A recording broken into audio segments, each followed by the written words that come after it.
Dans votre livre, le mot de confiance revient souvent, confiance tous les deux, vous et votre mari Loïc, confiance avec votre entourage. En quoi la confiance a été déterminante pour vous aider à vivre cette épreuve? Une épreuve comme celle que j'ai rencontrée, elle ne peut s'appuyer que sur la confiance. Et la phrase de Henley inspire cette confiance-là, et c'est d'abord, je crois avant tout, la confiance en soi. La confiance dans sa capacité à surmonter une épreuve, en tout cas à la vivre, à vivre cette épreuve. Moi, mon premier réflexe, ça a été de me dire, je suis pas capable, je suis pas câblée je suis pas préparée pour vivre ça, je ne peux pas. Et c'est tout d'un coup avoir confiance dans cette nature humaine qui nous habite et dire, il y a tellement de ressources que j'ai en moi, que j'ai jamais sollicitées parce que j'étais dans une vie confortable, mais que je peux mettre en œuvre aujourd'hui. Et à partir du moment où soit on se sent capable d'avancer sur ce chemin, eh ben, on commence à aussi faire confiance aux autres aussi. Les autres aussi peuvent m'accompagner. Donc j'ai fait confiance à Loïc, mon mari, pour avancer avec moi sur ce chemin. J'ai dû faire confiance à un médecin que je connaissais pas, qui avait une compétence que je ne maîtrisais pas. Et j'ai fait surtout confiance à Thaïs, à la façon qu'elle avait d'appréhender sa propre vie. Et cette confiance, elle est essentielle pour rétablir la communication quand elle devient compliquée, parce que Thaïs a décliné et que j'avais pas les mêmes perceptions pour la comprendre, pour m'approcher d'elle. Je lui ai fait confiance dans cette façon qu'on avait de chacun de se rencontrer. Je crois que c'est le plus important, c'est d'avoir confiance.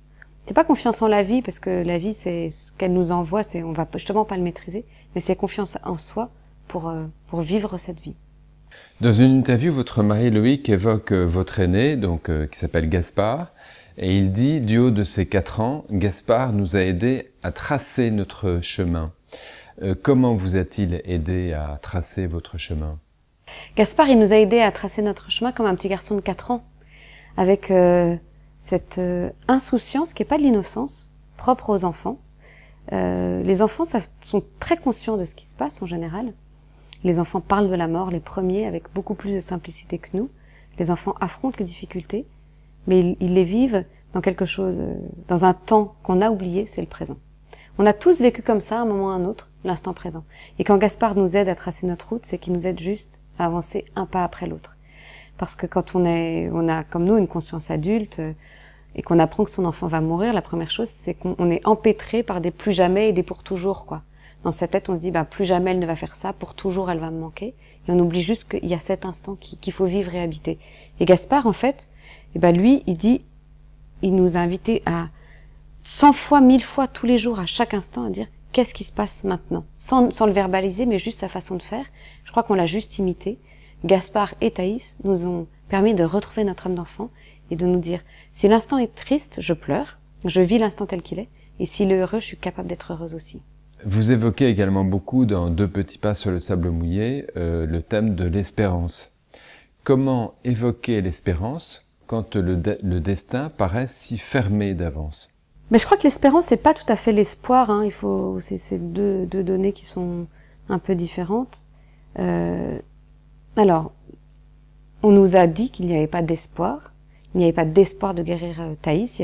La médecine n'a aujourd'hui aucun moyen de guérir définitivement une leucodystrophie. Ça, c'est une certitude. Après, l'espérance, c'est autre chose. L'espérance, c'est une certitude d'un après. C'est une certitude de ce qui se passe après et qui permet de vivre aujourd'hui. Je crois que l'espérance, on peut perdre espoir, on peut pas perdre l'espérance. Il y a un désespoir, ça existe, la désespérance, ça n'existe pas. Moi, l'espérance, elle m'a habité tout au long de ce chemin. C'est pas ça qui m'a empêché de pleurer, c'est pas ça qui m'a empêché d'être triste, c'est pas ça qui m'a empêché de tomber, mais c'est ça qui m'a permis de sécher mes larmes, de me relever à chaque fois. Et l'espérance, c'est pas de se dire, je serre les dents aujourd'hui parce que demain sera meilleur, c'est je vis pleinement aujourd'hui parce que je sais ce qu'il y a au bout du chemin.